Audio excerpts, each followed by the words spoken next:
আসসালামু আলাইকুম রহমতুল্লাহ। কি বলবো ভাই, ভিডিওটা দেখে কলিজাটা ফেটে যাচ্ছে। কেউ কি একজন মুসলমানের দ্বারা তা করা সম্ভব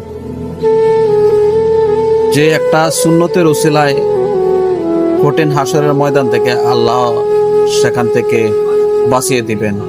সেই সুন্নতের অবমাননা কেউ কি একজন মুসলমানের দ্বারা সম্ভব যে নবীর সুন্নতের সাথে ইহুদিদের বর্ণকে ধারণ করে নিয়েছে? এ কি আদৌ মুসলিম না অন্য কোনো ধর্মের? যে দেশ সবসময় ইসলাম বিদ্বেষী, মুসলমানের বিরোধিতা করে, সে দেশকে সে হাইলাইট করছে। আল্লাহ না করুক এখন যদি তার মৃত্যু হয়। এজন্যই হয়তো আল্লাহ কোরআনে বলেছিলেন যে ধীরে ধীরে মুসলমানের উপর থেকে নবীর সুন্নতের আমল এবং কোরআনের আয়াতগুলো ধীরে ধীরে উঠিয়ে নেবে।